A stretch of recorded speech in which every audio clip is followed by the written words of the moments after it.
Chapter 5: The Responsibility of Business. Business today is subject to a dizzying rate of change. And all that change seems to be taking its toll. The time it takes before a company is forced out of the game is getting shorter and shorter. The average life of a company in the 1950s, if you recall, was just over 60 years. Today it is less than 20 years. According to a 2017 study by Credit Suisse, disruptive technology is the reason for the steep decline in company lifespan. However, disruptive technologies are not a new phenomenon. The credit card, the microwave oven, bubble wrap, Velcro, transistor radio, television, computer hard disks, solar cells, optic fiber, plastic, and the microchip were all introduced in the 1950s. Save for Velcro and bubble wrap, which are disruptive in a completely different way, that's a pretty good list of disruptive technologies. Disruption is likely not the cause of the challenge, it's a symptom of a more insidious root cause. It is not technology that explains failure, it is less about technology per se and more about the leader's failure to envision the future of their business as the world changes around them. It is the result of short-sightedness. And short-sightedness is an inherent condition of leaders who play with a finite mindset. In fact, the rise of this kind of short-sightedness over the past 50 years can be traced back to the philosophies of a single person. In a Watershed article from 1970, Milton Friedman, the Nobel Prize-winning economist, who is considered one of the great theorists of today's form of capitalism, laid out the foundation for the theory of shareholder primacy that is at the heart of so much finite-minded business practice today. In a free enterprise, private property system, he wrote, a corporate executive is an employee of the owners of the business. He has direct responsibility to his employers. That responsibility is to conduct the business in accordance with their desires, which generally will be to make as much money as possible while conforming to the basic rules of the society, both those embodied in law and those embodied in ethical custom. Indeed, Friedman insisted that there is one and only one social responsibility of business, to use its resources and engage in activities designed to increase its profits so long as it stays within the rules of the game. In other words, according to Friedman, the sole purpose of business is to make money and that money belongs to shareholders. These ideas are now firmly ingrained in the zeitgeist. Today it is so generally accepted that the owner of a company sits at the top of the benefit food chain and that business exists solely to create wealth, that we often assume that this was always the way that the game of business was played and is the only way it can be played. Except it wasn't. And it isn't. Friedman seemed to have a very one-dimensional view of business. And as anyone who has ever led, worked for or bought from a business knows, business is dynamic and complicated. Which means, it is possible that, for the past 40+ years, we have been building companies with a definition of business that is actually bad for business and undermines the very system of capitalism it proclaims to embrace. Capitalism before Friedman. For a more infinite-minded alternative to Friedman's definition of the responsibility of business, we can go back to Adam Smith. The 18th century Scottish philosopher and economist is widely accepted as the father of economics and modern capitalism. Consumption, he wrote in The Wealth of Nations, is the sole end and purpose of all production, and the interest of the producer ought to be attended to only so far as it may be necessary for promoting that of the consumer. He went on to explain, the maxim is so perfectly self-evident that it would be absurd to attempt to prove it. Put simply, the company's interests should always be secondary to the interest of the consumer. Ironically, a point Smith believed so self-evident, he felt it was absurd to try to prove it, and yet here I am writing a whole book about it. Smith, however, was not blind to our finite predilections.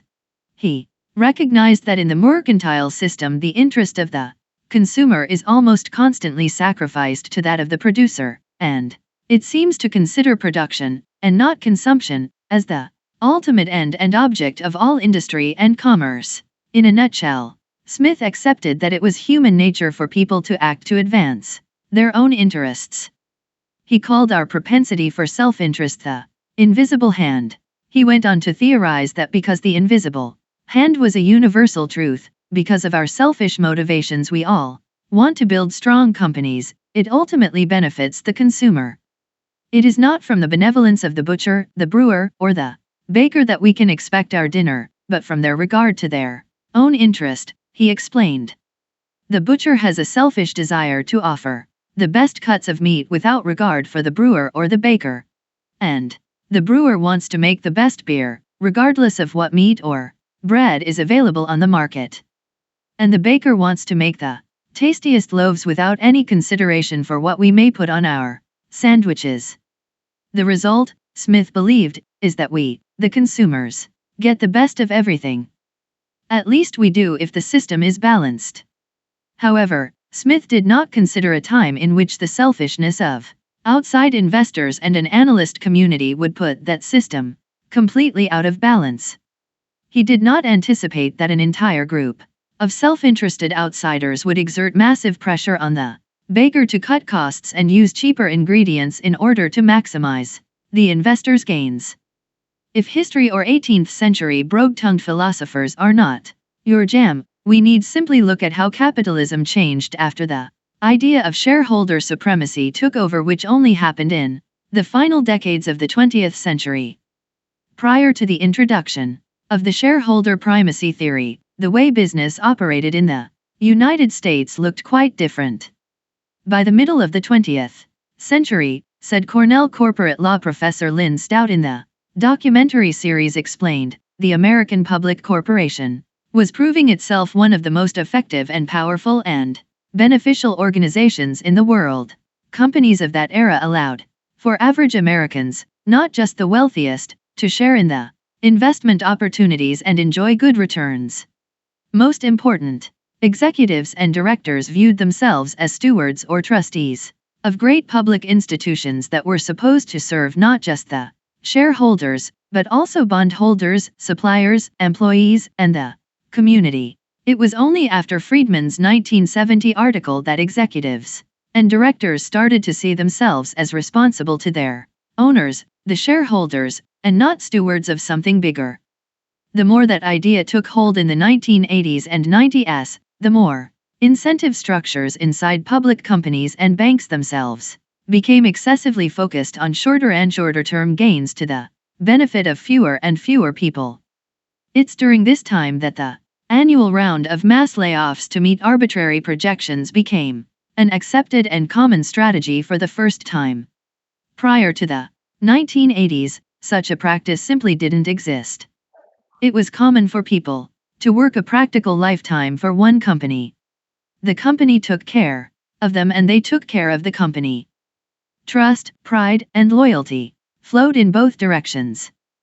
And at the end of their careers, these longtime employees would get their proverbial gold watch. I don't think getting a gold watch is even a thing anymore. These days, we either leave or are asked to leave long before we would ever earn one. Capitalism abuse. The finite-minded form of capitalism that exists today bears little resemblance to the more infinite-minded form that inspired America's founders. Thomas Jefferson owned all 3 volumes of Smith's Wealth of Nations, and served as the bedrock for the growth of the American nation. Capitalism today is, in name only, the capitalism that Adam Smith envisioned over 200 years ago. And it looks nothing like the capitalism practiced by companies like Ford, Kodak and Sears in the late 19th and early 20th centuries, before they too fell prey to finite thinking and lost their way. What many leaders in business practice these days is more of an abuse of capitalism, or capitalism abuse. Like in the case of alcohol abuse, abuse is defined as improper use of something. To use something for a reason other than that for which it was intended. And if capitalism was intended to benefit the consumer and the leaders of companies were to be the stewards of something greater than themselves, they are not using it that way today. Some may say my view that the purpose of a company is not just to make money but to pursue a just cause is naive and anti-capitalist. First, I would urge us all to beware the messenger. My assumption is that those who most fiercely defend Friedman's views on business, and many of the current and accepted business practices he inspired, are the ones who benefit most from them. But business was never just about making money.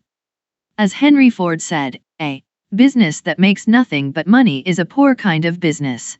Companies exist to advance something: technology, quality of life, or anything else with the potential to ease or enhance our lives in some way, shape, or form that people are willing to pay money for. Whatever a company has to offer is simply proof that they perceive or derive some value from those things.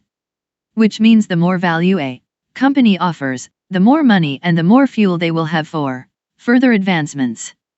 Capitalism is about more than prosperity, measured in features and benefits, dollars and cents. It's also about progress, measured in quality of life, technological advancements, and the ability of the human race to live and work together in peace. The constant abuse since the late 1970s has left us with a form of capitalism that is now, in fact, broken. It is a kind of bastardized capitalism that is organized to advance the interests of a few people, who abuse the system for personal gain, which has done little to advance the true benefits of capitalism as a philosophy, as evidenced by anti-capitalist and protectionist movements around the globe. Indeed, the entire philosophy of shareholder primacy and Friedman's definition of the purpose of business was promoted by investors themselves as a way to incentivize executives to prioritize and protect their finite interests above all else. It is due in large part to Milton Friedman's ideas, for example, that corporations started tying executive pay to short-term share price performance rather than the long-term health of the company. And those who embraced Friedman's views rewarded themselves handsomely. The Economic Policy Institute reported that in 1978, the average CEO made approximately 30 times the average worker's salary. By 2016, the average had increased over 800% to 271 times the average worker's pay.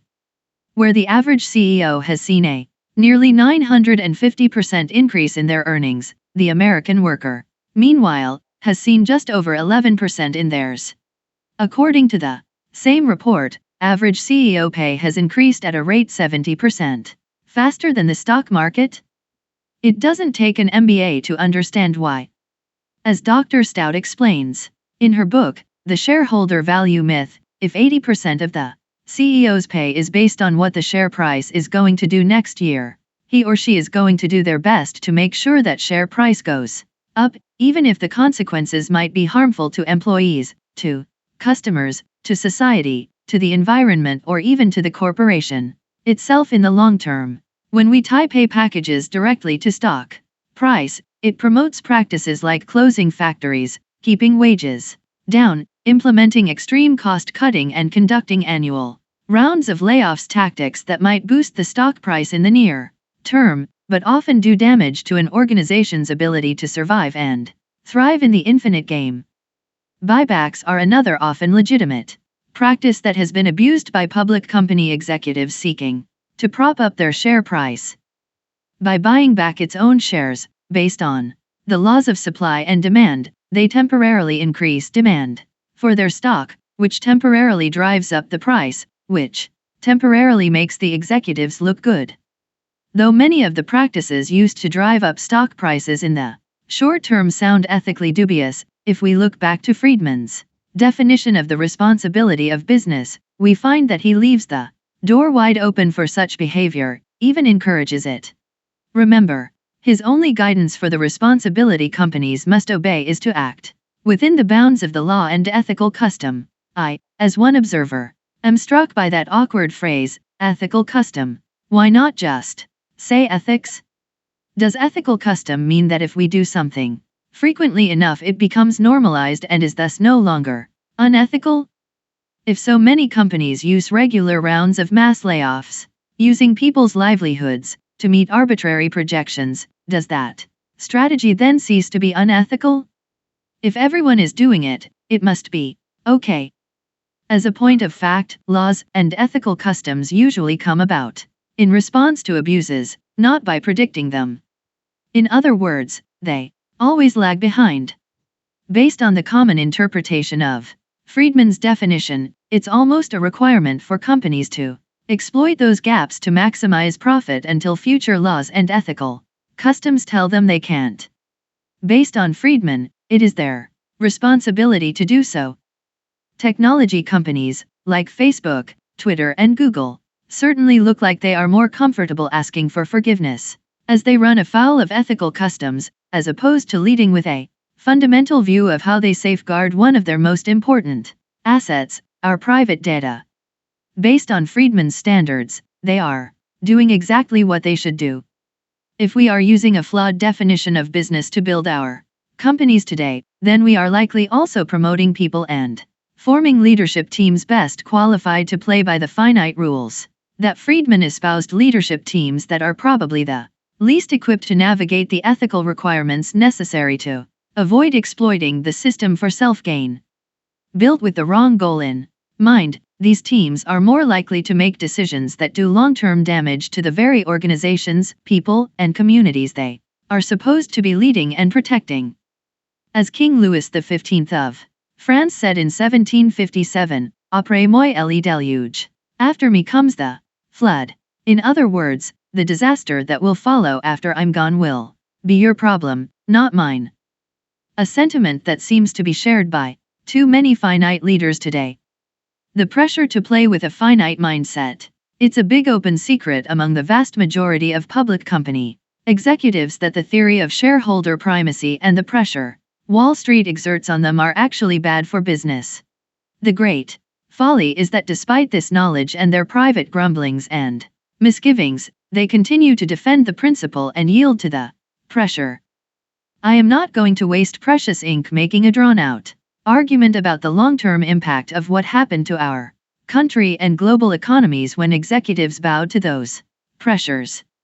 It is enough to call attention to the man-made recession of 2008, the increasing stress and insecurity too many of us feel at work, and a gnawing feeling that too many of our leaders care more about themselves than they do about us. This is the great irony.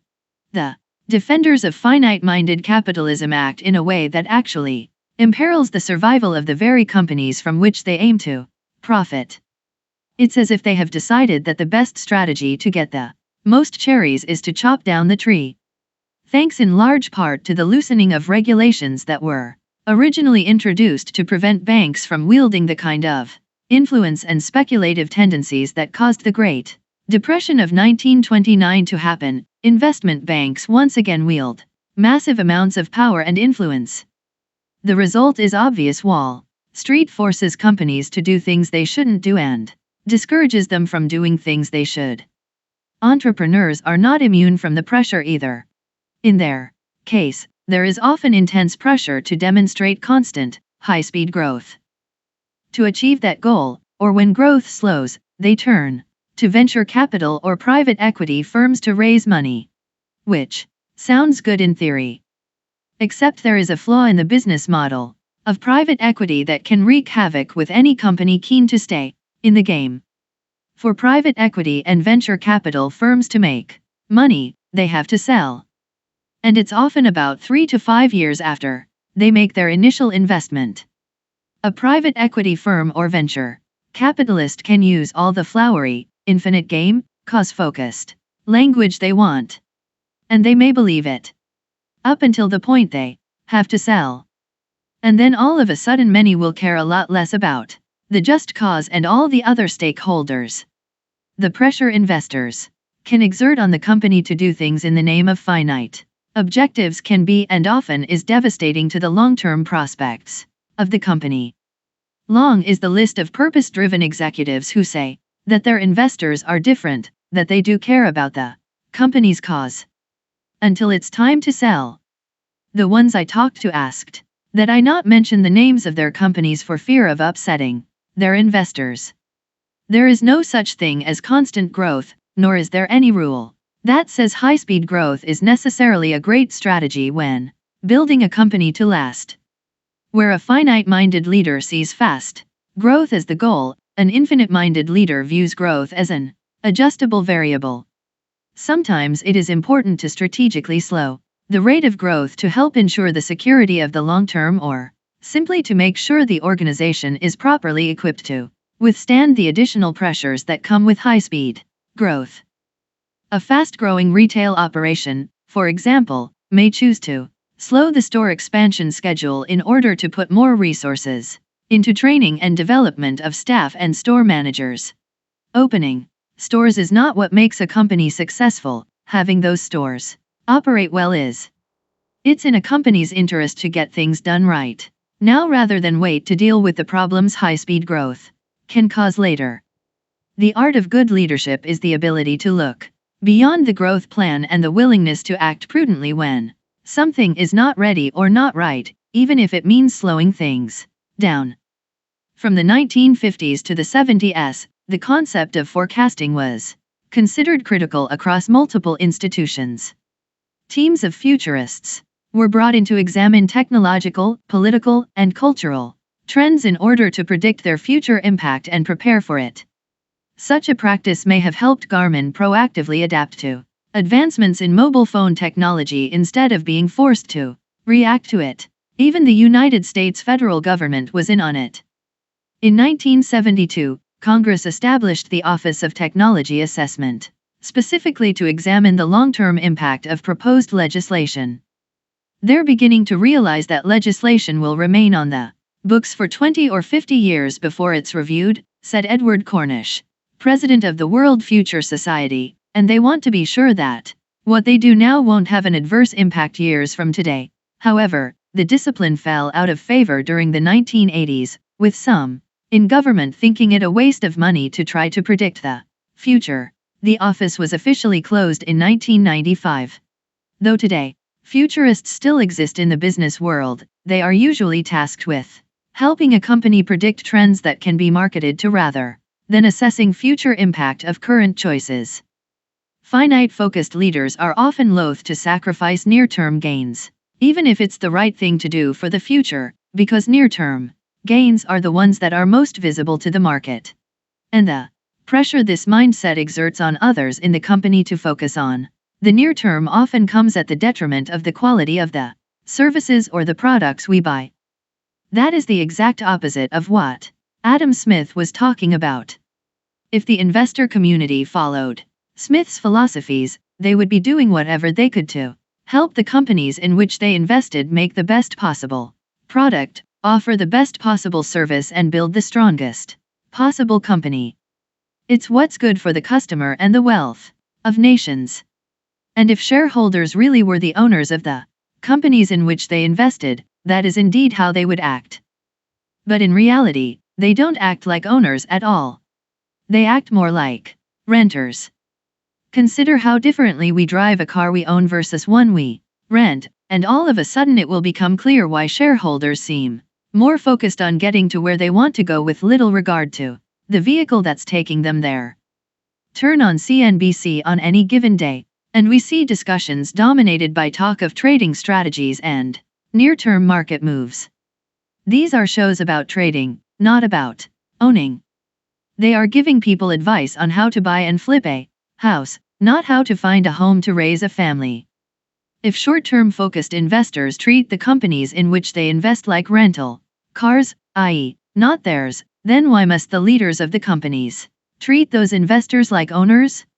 The fact is, public companies are different from private companies and do not need to conform to the same traditional definition of ownership. If our goal is to build companies that can keep playing for lifetimes to come, then we must stop automatically thinking of shareholders as owners, and executives must stop thinking that they work solely for them. A healthier way for all shareholders to view themselves is as contributors, be they near-term or long-term focused. Whereas employees contribute time and energy, investors contribute capital, money. Both forms of contribution are valuable and necessary to help a company succeed, so both parties should be fairly rewarded for their contributions. Logically, for a company to get bigger, stronger, or better at what they do, executives must ensure that the benefit provided by investors' money or employees' hard work should, as Adam Smith pointed out, go first to those who buy from the company. When that happens, it is easier for the company to sell more, charge more, build a more loyal customer base, and make more money for the company and its investors alike. Or am I missing something here? In addition, executives need to go back to seeing themselves as stewards of great institutions that exist to serve all the stakeholders, the impact of which serves the wants, needs, and desires of all those involved in a company's success, not just a few. The fact is, we all want to feel like our work and our lives have meaning. It's part of what it means to be human. We all want to feel a part of something bigger than ourselves. I have to believe this contributes to the reason so many companies say they primarily serve their people and their customers when they are in fact primarily serving their executive ranks and their shareholders. For many of us, even if we don't have the words, the modern form of capitalism we have just feels like something doesn't align with our values. Indeed, if we all truly embraced Friedman's definition of business, then companies would have visions and missions that were solely about maximizing profit and we'd all be fine with it. But they don't. If the true purpose of business was only to make money, there would be no need for so many companies to pretend to be cause or purpose-driven. Saying a business exists for something bigger and actually building a business to do it are not the same thing. And only one of those strategies has any value in the infinite game. The drums of change are beating. In 2018, Larry Fink, the founder, chairman and CEO of BlackRock, Inc., caused a bit of a stir in the financial industry when he wrote an open letter to CEOs titled A Sense of Purpose. In the letter he urged leaders to build their companies with more idealistic goals than near-term financial gains. Without a sense of purpose, he explained, no company, either public or private, can achieve its full potential. It will ultimately lose the license to operate from key stakeholders. It will succumb to short-term pressures to distribute earnings, and, in the process, sacrifice investments in employee development, innovation, and capital expenditures that are necessary for long-term growth. BlackRock, incidentally, is the largest money management firm in the world, with over $6 trillion under management. Though the call for companies to embrace a sense of purpose is not new. When someone of Larry Fink's position in the financial world embraces the concept so publicly, it moves the conversation from articles, books, and water coolers to inside palace walls. The stock market works at its best when it works as it was intended, to allow for the average person to share in the wealth of the nation.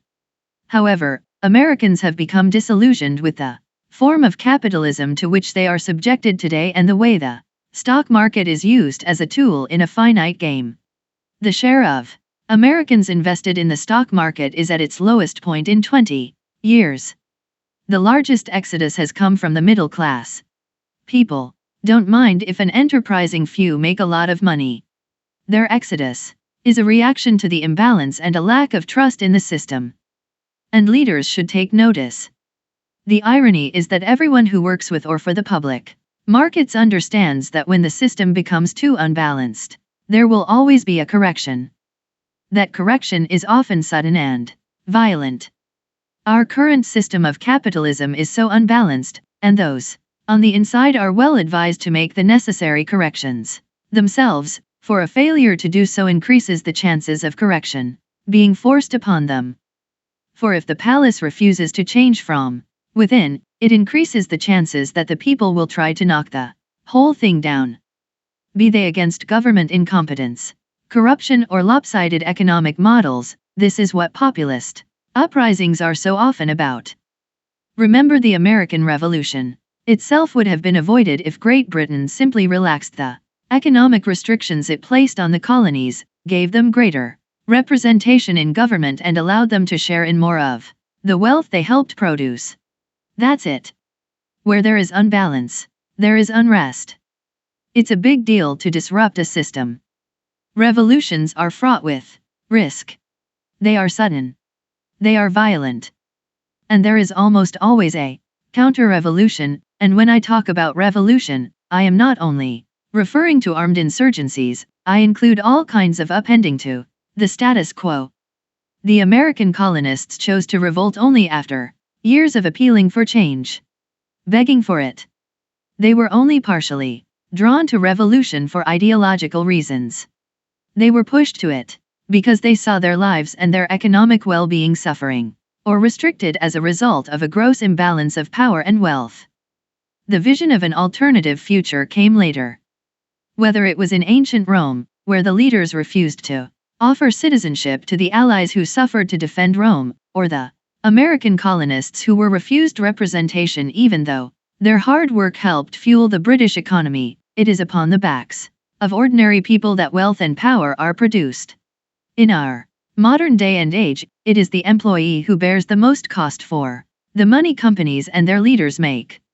They are the ones who must worry every time the company misses its arbitrary projections, whether they will be sent home without the means to provide for themselves or their families. It is the employee who comes to work and feels that the company and its leaders do not care about them as human beings. Note, offering free food and fancy offices is not the thing that makes people feel cared for. People want to be treated fairly and share in the wealth they helped produce in payment for the cost they bear to grow their companies. I am not demanding it, they are. The data shows that the current system benefits the top 1% of the population disproportionately more than anyone else. In response to that imbalance, a small group of protesters set up camp in Zuccotti Park in New York City in September 2011. They posted signs that said simply, "We are the 99%. Leaderless and unfocused." The occupation of parks around the world fizzled, but the movement lives on. The spotlight on the fact that the system was rigged for the few at the expense of the masses has not dimmed. If anything, it has grown brighter. 5 years since the start of the Occupy movement, we heard the populist message rise to the level of a presidential election from Bernie Sanders on the left and Donald Trump on the right. Both candidates fanned the flames about inequality and unfairness of the system. The call to abandon Milton Friedman's style of business, like any challenge to any status quo, can come from the people or from the leaders. From outside or from inside. Take heed of the red flags all around us. The rise of a populist voice in America and around the world is growing. And all those in a seat of power, be they in business or in politics, are in a position to effect change. But make no mistake, change is coming. Because that's how the infinite game works. This finite system we have now will run itself dry of will and resources eventually. It always does. It always does. Though some may enrich themselves with money or power for now, the system cannot survive under its own weight. If history and almost every stock market crash is any indicator, imbalance is a bitch. The winds of change are blowing. It has become more socially acceptable to question some of the accepted tenets of Friedman's capitalism. And there continues to be a growing discomfort with such devotion to his definition of the responsibility of business. Organizations like Conscious Capitalism, B Corp, the B Team and others are actively promoting ideas like the stakeholder model or triple bottom line to challenge Friedman's ideas. And the business heroes of the high-flying 1980s and 90s, like Jack Welch, are losing their luster and appeal. It is now self-evident that we need a new definition of the responsibility of business that better aligns with the idea that business is an infinite game. A definition that understands that money is a result and not a purpose. A definition that gives employees and the people who lead them the feeling that their work has value beyond the money they make for themselves, their companies or their shareholders. Friedman proposed that a business has a single responsibility: profit, a very finite-minded view of business. We need to replace Friedman's definition with one that goes beyond profit and considers the dynamism and additional facets that make business work. In order to increase the infinite value to our nation, our economy and all the companies that play in the game, the definition of the responsibility of business must 1. Advance a purpose, offer people a sense of belonging and a feeling that their lives and their work have value beyond the physical work. 2. Protect people, operate our companies in a way that protects the people who work for us, the people who buy from us, and the environments in which we live and work. 3.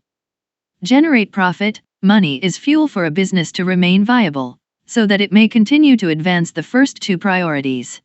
Simply put, the responsibility of business is to use its will and resources to advance a cause greater than itself, protect the people and places in which it operates, and generate more resources so that it can continue doing all those things for as long as possible.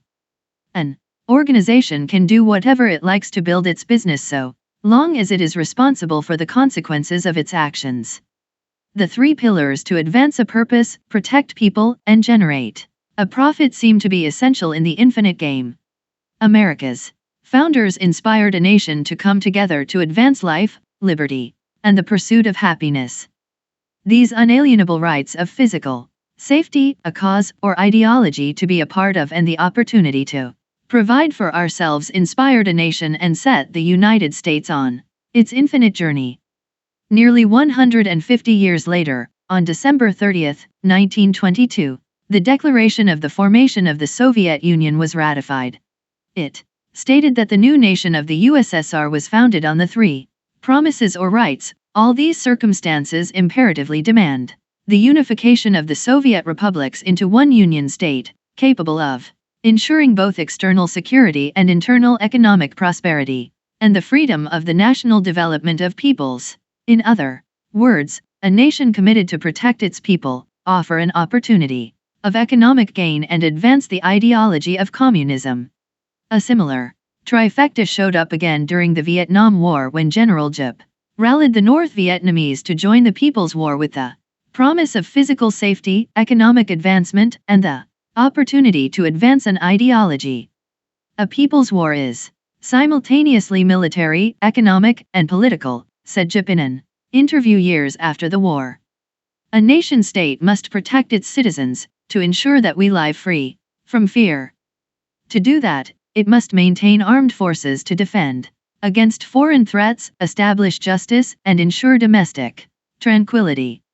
Likewise, inside an organization, a company must provide for the protection of its people by building a culture in which employees feel psychologically safe and feel like their employer cares about them as human beings. We want to know that the company is invested in our growth as much as it is its own. No one should have to come to work in fear of the annual round of layoffs simply because the company missed an arbitrary projection. A company can provide for the safety and protection of those outside its walls by considering how the manufacturing of its products and the ingredients they choose impact the communities in which those products are made or sold. For nations, our sense of belonging and ideologies that we would sacrifice to advance often come in the form of isms, like capitalism, socialism, and so on. In business, they come in the form of a just cause. In both the place we choose to live and the place we choose to make a living, we should feel like we are working to advance something bigger than ourselves. Among nations, profit matters.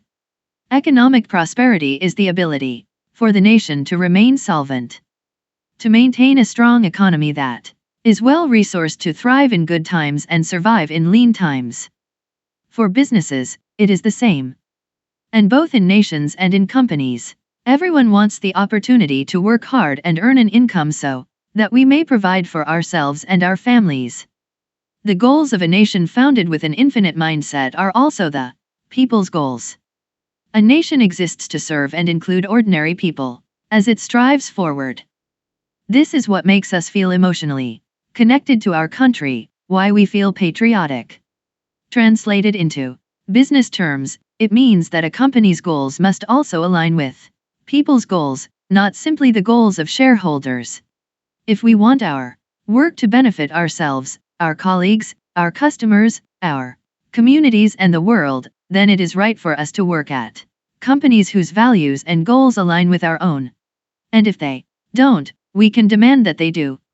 Anyone who offers their blood, sweat, and tears to advance a company's goals is entitled to feel valued for their contributions and share in the fruits of their labor. Where Friedman believed the results of our hard work should be, for the primary benefit of an elite ruling class, the owner, the more infinite-minded leader would ensure that, so long as there are shared goals, all who contribute will benefit across all three pillars. We are all entitled to feel psychologically protected at work, be fairly compensated for our effort and contribute to something bigger than ourselves. These are our unalienable rights. Business, like any infinite pursuit, is a more powerful force when it is empowered for the people, by the people. Disruption is not going away anytime soon, that's not going to change. How leaders respond to it, however, can. Where Friedman's finite definition of the responsibility focuses on maximizing resources, a revised infinite definition also considers the will of the people. End of chapter 5.